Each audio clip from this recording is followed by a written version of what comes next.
اللہ الرحمن الرحیم۔ السلام علیکم ورحمۃ اللہ وبرکاتہ۔ ہم آپ کو اپنے اس چینل حافظ وائس چینل کے اندر خوش آمدید کہتے ہیں۔ اگر آپ ہمارے اس چینل پہ نیو ہیں تو پلیز سبسکرائب کر دیں، لائک کر دیں، شیئر کر دیں اور گھنٹی کے بٹن کو دبانا مت بھولیے گا۔ ہم آپ کے لیے لے کر آئے ہیں حضرت مولانا قاری حنیف ملتانی صاحب کا خصوصی خطاب۔ سماعت فرمائیے گا، میں بھی سنتا ہوں، آپ بھی سنیں۔ تو اگر آپ کو ہماری یہ کاوش اچھی لگے تو پلیز سبسکرائب لازمی کیجیے گا اور خطاب پورا سنیے گا۔ چلتے ہیں خطاب کی طرف۔ 30,000 صحابہ کرام کی پوری جماعت حضور اکرم صلی اللہ علیہ وسلم کے مرید ہیں اور فاروق اعظم کالی کملی والے کی مراد ہیں۔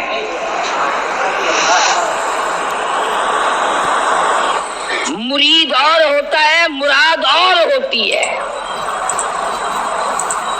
سارے صحابہ کرام رضوان اللہ تعالی علیہم اجمعین کی جماعت ایمان لائی، از خود ایمان لائی، معجزات دیکھ کر ایمان لائی، اللہ کا قرآن سن کر صحابہ کرام ایمان لائے، نبی پاک صلی اللہ علیہ وسلم کا چہرہ انور دیکھ کر ایمان لائے۔ خدا کی قسم، فاروق اعظم کے لیے امام الانبیاء محبوب کبریا حضرت محمد مصطفیٰ صلی اللہ تعالی علیہ وسلم نے جھولیاں پھیلائی۔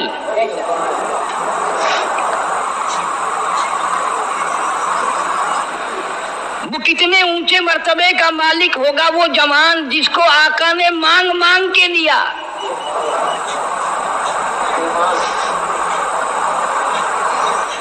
اور یوں فرمایا دعا میں، مولا خطاب کے بیٹے کو ایمان کی دولت اگر عطا کر دے تو تیرے ایمان کو اسلام کو 4 چاند لگ جائیں گے،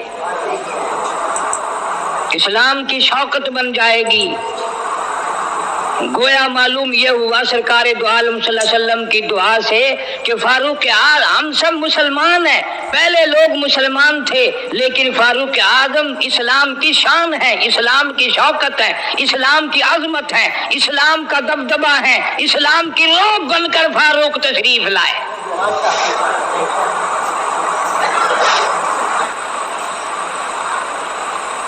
بہت اونچی شخصیت کا مالک ہے۔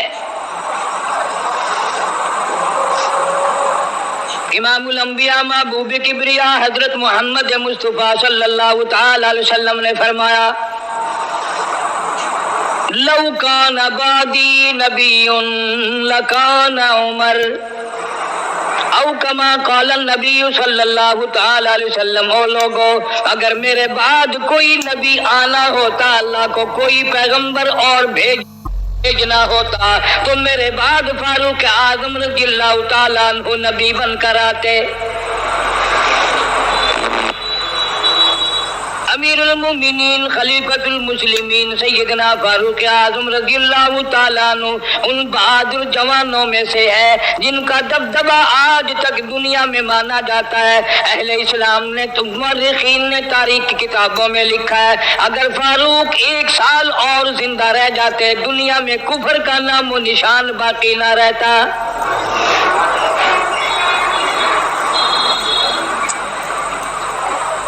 جناب فاروق اعظم رضی اللہ تعالیٰ عنہ بہت بڑا عظیم انسان ہے، بہت بڑا آدمی ہے، بہت بڑی ہستی کا مالک ہے۔ جناب مدنی کریم صلی اللہ تعالیٰ علیہ وسلم کی دعا کا ثمر بن کر آیا، دعا کا نتیجہ بن کر آیا۔ ابراہیم علیہ السلام نے بیت اللہ کی تعمیر کرتے وقت دعا مانگی، بیت اللہ بناتے وقت دعا مانگی، امام الانبیاء صلی اللہ علیہ وسلم کو مانگا، گویا خلیل اللہ نے حبیب اللہ کو مانگا۔ خلیل کی دعا کا ثمر، خلیل کی دعا کا جواب، خلیل کی دعا کا نتیجہ کم سے کم 4000 سال بعد آیا۔ کالی کملی والے صلی اللہ علیہ وسلم نے جو فاروق اعظم کے لیے جھولی پھیلائی، ادھر جھولی پھیلائی، ادھر فاروق اعظم سامنے کھڑے تھے۔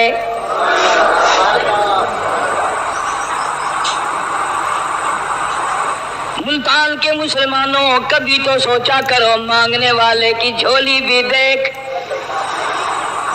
مانگنے والا کوئی عام آدمی نہیں، کوئی بادشاہ نہیں، کوئی فقیر نہیں، کوئی پیر نہیں، کوئی مولوی نہیں، کوئی عام آدمی نہیں۔ مانگنے والے کو بھی دیکھ، مانگنے والے کی جھولی کو بھی دیکھ، اور دینے والے رب العالمین کے خزانے کو بھی دیکھ، اور آنے والے فاروق اعظم کو بھی دیکھ۔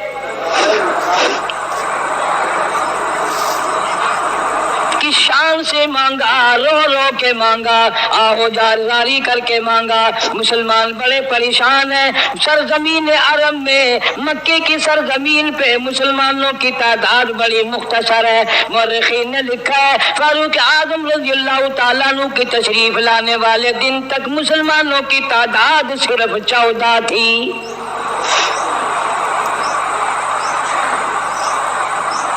بہت پریشان کیا گیا مسلمانوں کو۔ تم آج قرآن کی کیا قدر ہو، تم آج ایمان کی کیا قدر ہو، تم آج اسلام کی کیا قدر ہو۔ کبھی ان غریب صحابہ کرام کی قبروں سے جا کے پوچھو، خدا کی قسم جن کو اتنا مارا گیا، اتنا مارا گیا کہ عرش عظیم کانپ اٹھتا تھا۔ مردوں کو مار پڑی، عورتوں کو مار پڑی، نوجوان بچیوں کو مار پڑی اسلام اور ایمان کی وجہ سے۔ آج تو بھی مسلمان بنا پھرتا ہے، میں بھی مسلمان بنا پھرتا ہوں، پتہ چلے گا موت کے وقت اسلام پہ موت آئی یا کفر پہ آئی۔ آخری وقت کس حال میں ہوگا کوئی نہیں جانتا۔ ادھر جناب نبی پاک صلی اللہ تعالی علیہ وسلم صحابہ کرام کی تکلیفوں کو دیکھ کر رات دن رویا کرتے تھے۔ جناب فاروق اعظم رضی اللہ تعالیٰ عنہ اتنا عظیم آدمی ہے، اتنا بڑے مرتبے کا مالک ہے۔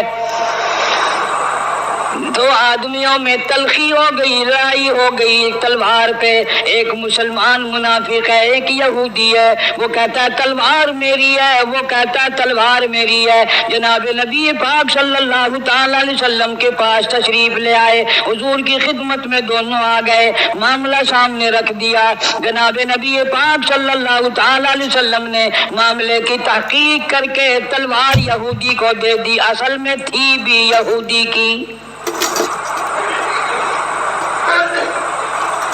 وہ مسلمان جو تھا منافق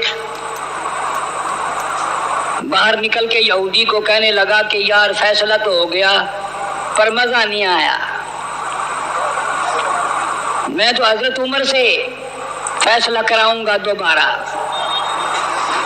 اب یہودی تو جانتا تھا کہ مسلمان ہو اور نبی پاک صلی اللہ علیہ وسلم کے فیصلے کے خلاف کرے، یہ ناممکن ہے، یہ ہو نہیں سکتا۔ وہ کہنے لگا بھائی جہاں دل کرے وہاں چلو۔ وہ منافق فاروق اعظم کے پاس آیا یہودی کو لے کر اور کہنے لگا کمال ہے یار تمہارے بھی، اچھے لوگ ہو، تمہیں مسلمان کی قدر ہی نہیں۔ فاروق اعظم نے پوچھا کیا ہوا؟ وہ کہنے لگا حد ہوگی، تم کلمہ پڑھنے والے کی قیمت ہی نہیں جانتے، قدر ہی نہیں کرتے۔ اس نے کہا بھئی ہوا کیا؟ کہ دیکھو تلوار میری تھی، اس کو مل گئی، فیصلہ کریں آپ۔ یہودی جانتا تھا، کہنے لگا بھائی پہلے بات سن لینا، تمہارے نبی پاک صلی اللہ علیہ وسلم نے پہلے فیصلہ فرمایا، تلوار مجھے دے دی ہے، میری ہے۔ میں نے کہا جاؤ بھائی فیصلہ تو ہو گیا۔ وہ منافق کہنے لگا نہیں جی میں تو آپ سے فیصلہ کراؤں گا۔ فاروق اعظم فرمانے لگے فیصلہ تو ہو گیا جاؤ۔ انہوں نے کہا نہیں جی آپ فیصلہ کریں۔ انہوں نے کہا اچھا نبی کے فیصلے کے بعد مجھ سے فیصلہ کرانے آئے ہو؟ کہ جی ہاں میں تو آپ سے فیصلہ کراؤں گا۔ تو پھر تشریف رکھو میں فیصلہ کر دوں گا۔ حضرت عمر رضی اللہ تعالیٰ عنہ تشریف لے گئے، اندر گھر میں تلوار لے آئے، فرمایا اب بھی چلے جاؤ فیصلہ ہو گیا۔ وہ منافق کہنے لگا نہیں جی آپ فیصلہ کر دیں۔ انہوں نے کہا اچھا میں فیصلہ کرتا ہوں۔ اٹھائی تلوار، ماری گردن پہ، وہ جا کے پڑی کہ جو میرے محبوب کریم صلی اللہ علیہ وسلم کے فیصلے کو نہیں مانتا میرے پاس اس کے لیے یہ فیصلہ ہے۔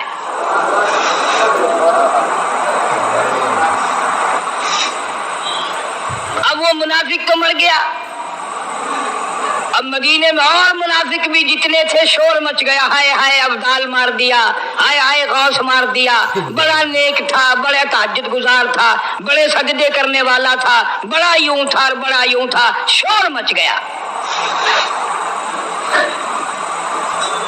اور یہ سارے کے سارے نبی پاک صلی اللہ علیہ وسلم کی خدمت میں حاضر ہوئے، انہوں نے کہا جی بدلہ دلواؤ، ظلم کر دیا فاروق اعظم کے بارے میں کہا۔ آپ صلی اللہ علیہ وسلم نے معاملے کی تحقیق فرمائی تو آپ نے فاروق اعظم رضی اللہ تعالیٰ عنہ کو بلوایا اور فرمایا معاملہ کیا ہے؟ تو فاروق اعظم نے فرما دیا جی آپ کے فیصلے کے بعد یہ میرے پاس فیصلہ کرانے جو آئے اس کے لیے میرے پاس، جو تیرا فیصلہ نہ مانے میرے پاس اس کے لیے یہی فیصلہ ہے، اور کوئی فیصلہ کرانے کے لیے آ کے دیکھے یہی فیصلہ کروں گا۔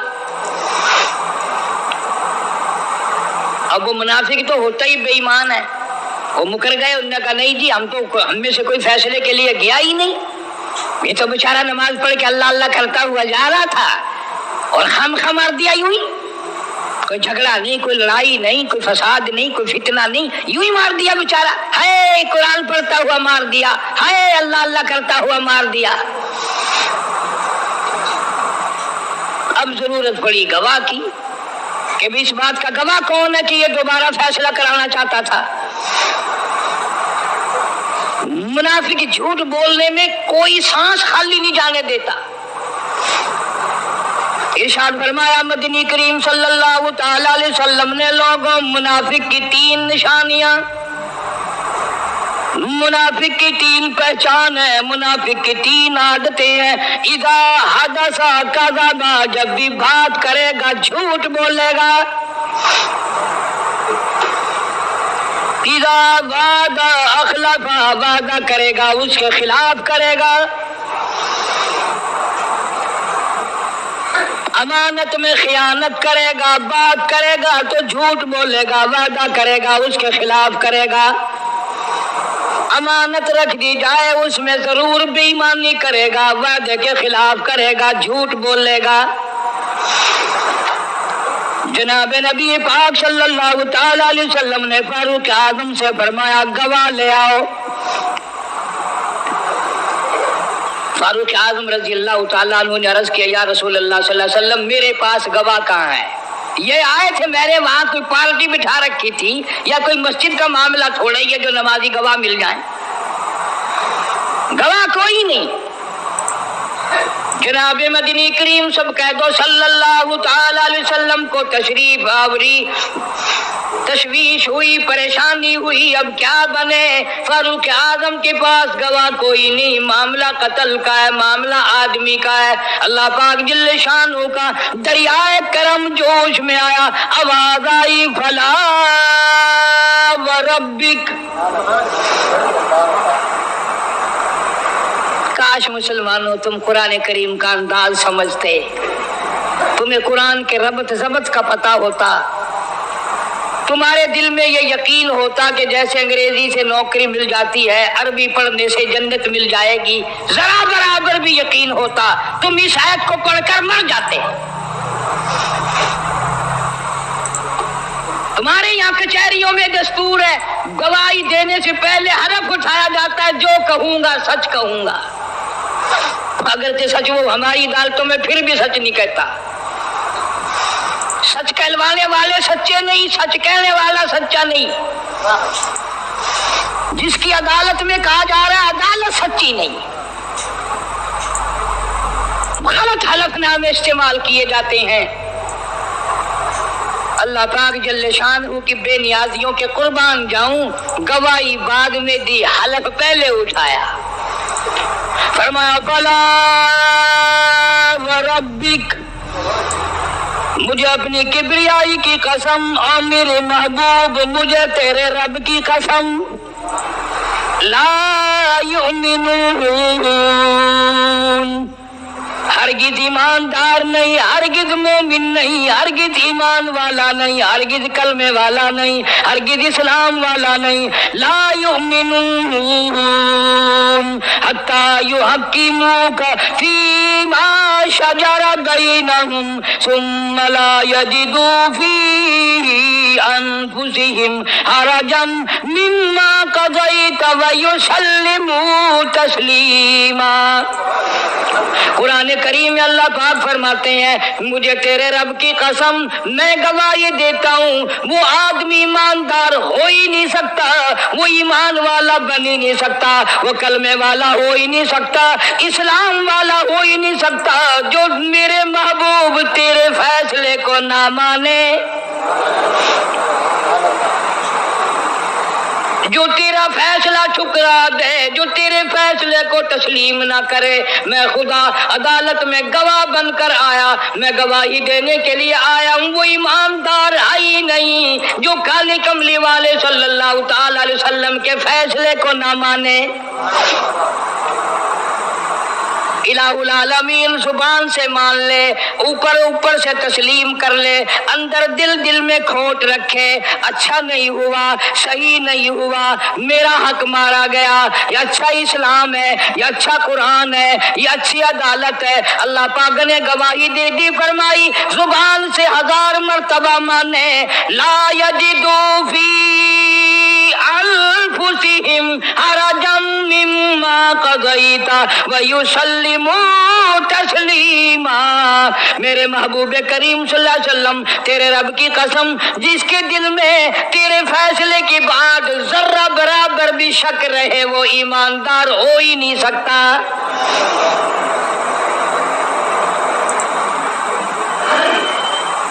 ہم سوچیں تو صحیح کتنے فیصلے آج ہم اللہ کی عدالت اللہ کے حکم کے مطابق کرتے ہیں۔ فیصلہ کرنے والا بھی اسلام کے مطابق فیصلہ نہیں کرتا، فیصلہ ماننے والا بھی اسلام کے مطابق فیصلہ نہیں مانتا۔ آپ کے سامنے ہے جو کچھ اس کائنات میں ہو رہا ہے۔ جناب فاروق اعظم رضی اللہ تعالیٰ عنہ اس حالت میں تشریف لائے، امام الانبیاء محبوب کبریا حضرت محمد مصطفیٰ صلی اللہ تعالیٰ علیہ وسلم کی ذات اقدس ہے۔ دار ارقم میں نماز کے لیے وضو فرما رہے ہیں، نماز کی تیاری فرما رہے ہیں۔ فاروق اعظم ایمان لانے کے لیے تشریف لائے، حاضر خدمت ہوئے، کلمہ پڑھ کر مسلمان ہو گئے، اور آپ نماز پڑھنے کے لیے کھڑے ہونے لگے۔ دار ارقم کے مکان میں اندر کوٹھڑی میں فاروق پوچھنے لگا میرے آقا یہ کیا کرنے لگے ہو؟ فرمایا عمر نماز پڑھنے لگا ہوں، رب کی عبادت کرنے لگا ہوں۔ فاروق اعظم نے پوچھا سارا جہان رب کی عبادت بیت اللہ میں کرتا ہے، خانہ کعبہ میں کرتا ہے، آپ یہاں چھپ کر کوٹھڑی میں نماز پڑھتے ہیں؟ جناب مدنی کریم صلی اللہ تعالی علیہ وسلم کی آنکھوں میں آنسو آ گئے، فرمایا فاروق تیری قوم مجھے بیت اللہ میں نماز نہیں پڑھنے دیتی، سجدہ نہیں کرنے دیتی۔ اگلے دن میں نے نماز کا سجدہ کیا تھا بیت اللہ شریف میں، حرم محترم میں، خانہ کعبہ میں، میری پیٹھ پہ اونٹ کا سارا اوج لا کر رکھ دیا، میں سجدے سے سر نہ اٹھا سکا۔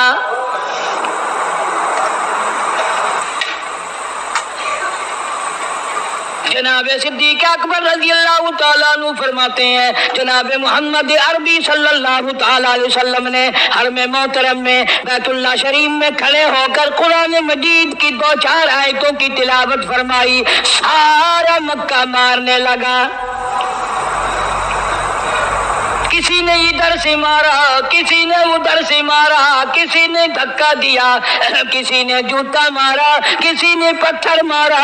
صدیق اکبر پہنچائے اور آپ نے آواز بھی لگا دی اتقتلون رجلا، تم اس آدمی کو قتل کیوں کرتے ہو جو اتنی بات کہتا آئی یقول ربی اللہ؟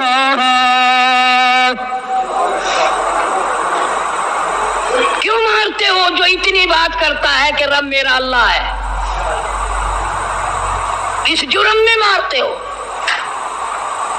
صدیق اکبر رضی اللہ تعالیٰ عنہ فرماتے ہیں میرے منع کرتے کرتے بچاتے بچاتے ہٹاتے ہٹاتے ایک ظالم آگے بڑھا اور اس نے مدنی کریم صلی اللہ تعالیٰ علیہ وسلم کے گلے میں کپڑا ڈال کر اتنے بل چڑھائے،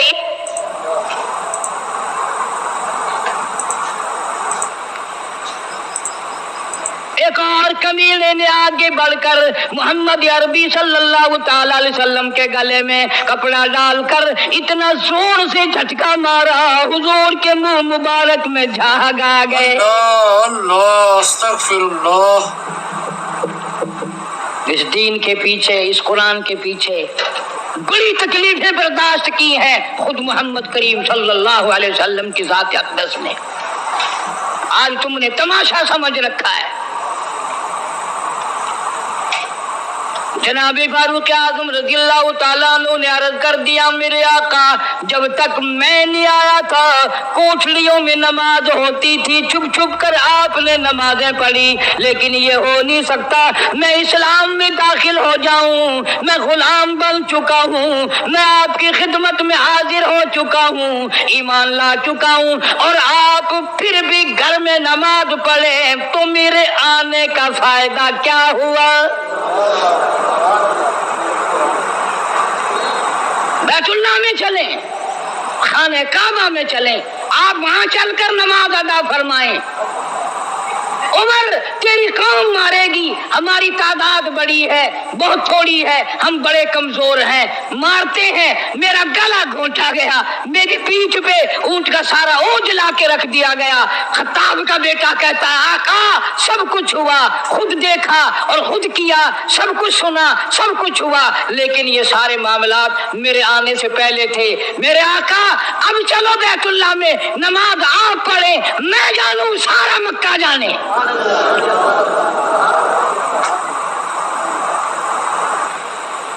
سارا عرب جانے، میں جانوں۔ آپ بے پرواہ ہو کر اپنے رب کی عبادت کریں، بیت اللہ میں چلیں، میرے ذمہ آیا سارا مکہ۔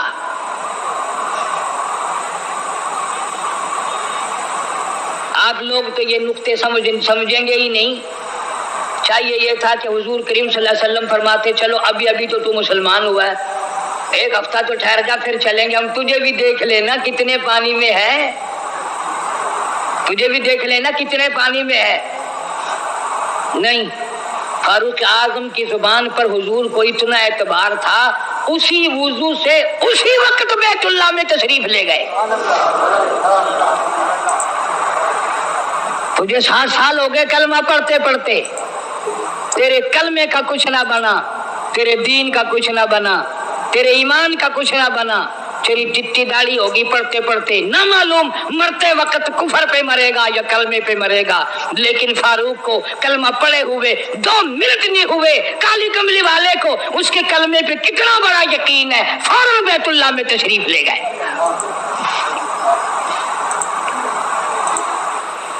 اور خانہ کعبہ میں جا کر پھر فاروق اعظم نے ہمارے والا کام نہیں کیا۔ او جی آج پہلا دن ہے نا، ذرا جلدی سے پڑھ لو، میں دروازے پہ کھڑا ہو کے دیکھ رہا ہوں کوئی مکے والا آ نہ نکلے، ہاں خام خواہ جھگڑا نہ ہو جائے، جھگڑا اچھی چیز نہیں نا جی، آپ جلدی سے ذرا فارغ ہو جائیں۔ یہ نہیں، جناب مدنی کریم صلی اللہ تعالی علیہ وسلم نماز پڑھنے کے لیے بیت اللہ میں کھڑے ہو گئے، فاروق اعظم خانہ کعبہ کی چھت پہ چڑھ گئے اور آواز لگا دی، او مکے والوں، او مکے کے شیروں، او مکے کے بہادروں، او مکے کے دلیروں، او مکے کے مردوں، او مکے کے نوجوانوں، قریشیوں، سارے مکے والے سن لیں، سارے عرب والے سن لیں، تمہاری اطلاع کے لیے میں اعلان کرتا ہوں، آؤ دیکھو کر لو کیا کرتے ہو، میرا محبوب بیت اللہ میں نماز پڑھنے لگا ہے۔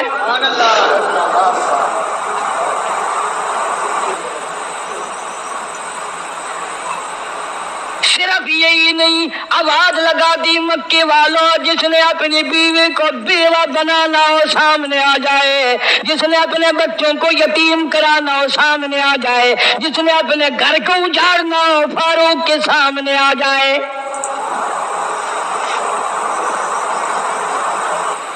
تو کتنا بڑا جوان ہوگا جس کے آنے سے نبی نے بیت اللہ میں نماز ادا فرمائی، بیت اللہ میں نماز ہوئی، خانہ کعبہ میں نماز ہوئی۔ کتنا بڑا منصف، کتنے بڑے عدل کا مالک، بیت المقدس کو فتح کرنے کے لیے لڑائی نہیں کرنی پڑی، انصاف کام آ گیا، آگے بڑھ کر چابیاں حوالے کر دی بھائیوں نے۔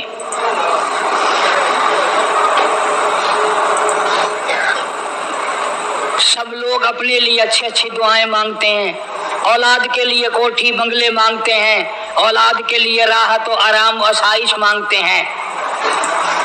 آپ نہ جانے کیا کیا مانگتے ہوں گے، میں نہ جانے اپنے لیے اپنی اولاد کے لیے کیا کیا مانگتا ہوں گا، لیکن فاروق کی دعا تو دیکھو، کہتا اللہم ارزقنا شہادتاً فی سبیلک۔ مولا تیری حضور میں میری التجا ہے، میری دعا ہے، میری مناجات ہے، میں تیری حضور میں دعا مانگتا ہوں، مولا مجھے بستر کی موت سے بچا، میں اپنے گھر کی موت سے پناہ مانگتا ہوں، تیری راہ میں تیرے نام پہ قربانی دیا چاہتا ہوں۔ شہادت یوں ہی نہیں ملا کرتی، اس کے لیے تو بڑی تگ و دو کرنی پڑتی ہے، اس کے لیے بڑی جستجو کرنی پڑتی ہے، اس کے لیے بڑے دامن پھیلانے پڑتے ہیں، اس کے لیے بڑی دوڑ دھوپ کرنی پڑتی ہے۔ یوں ہی تو اللہ پاک نے اعلان نہیں کر دیا، فرمایا وَلَا تَقُولُوا لِمَن يُقْتَلُ فِي سَبِيلِ اللَّهِ فی سبیل اللہ اموات۔ اللہ فرماتے ہیں لوگوں جو میرے نام پہ سر کٹا دے، میرے نام پہ مر جائے، میرا کام کرتا کرتا مر جائے، میرا قرآن پڑھتا پڑھتا مر جائے، میری نماز کا سجدہ کرتا کرتا مر جائے، میرا نام لیتا لیتا مر جائے، اللہ فرماتے ہیں میرے یہاں اس کا اتنا بڑا مرتبہ ہے، تم دنیا میں رہنے والوں کو، فرشتوں کو اجازت نہیں کہ ایسے مرنے والے کو مردہ نہ کہیں۔ بل احیاء ولکن لا تشعرون، وہ زندہ ہیں، تمہیں ان کی زندگی کی تمیز نہیں ہے، سمجھنے کا سلیقہ اور شعور نہیں ہے۔ فاروق اعظم دعا مانگتے ہیں اللہم ارزقنا شہادتاً فی سبیلک، یا اللہ تیری راہ میں شہادت کی موت مانگتا ہوں۔ کابل سے لے کر طرابلس تک اسلام کا جھنڈا لہرانے والا فاروق اعظم، سبحان اللہ، اللہ اکبر۔ 900 جامع مسجدیں، 9000 بڑی چھوٹی مسجدیں بنانے والا فاروق اعظم رضی اللہ تعالیٰ عنہ، جس کے دور خلافت میں اسلام کو اتنی ترقی ملی، اسلام کو اتنا عروج ملا، اور وہ بات پوری کر کے دکھائی جو کالی کملی والے صلی اللہ علیہ وسلم نے دعا مانگی تھی کہ فاروق کو اگر ایمان مل جائے تو تیرے اسلام کو شان مل جائے گی، شوکت مل جائے گی، عظمت مل جائے گی۔ عظمت بن کے دکھایا اور محبت کا معیار عرض کر دیا، وجعل موتنا فی بلد محمد صلی اللہ علیہ وسلم۔ مولا او میرے پروردگار مدینے کی موت عطا فرما، یار کے شہر کی موت عطا فرما۔ اللہ میاں نے جواب دیا، میرے فاروق میں تیرے دل کی دھڑکنوں سے واقف ہوں، تیری دعا کے صرف الفاظ نہیں، میں تیری رگوں کے خون کے قطرے قطرے سے واقف ہوں۔ تجھے تو دفن کے لیے ایسی جگہ دوں گا بالکل اپنے محبوب کریم صلی اللہ علیہ وسلم کے بغل میں برابر میں۔ کیوں؟ میرے محبوب کو بھی تجھ سے بڑی محبت ہے، اتنا قریب تجھے قبر کی جگہ دوں گا، جب اس کا دل کرے وہ تجھے دیکھ لے، جب تیرا دل کرے تو دیدار کر لے۔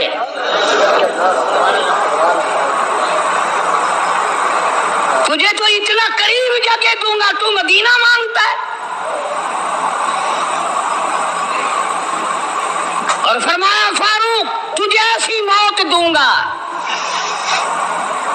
کسی کی شہادت کی گواہی دینے کے لیے احد کا پتھر آئے گا،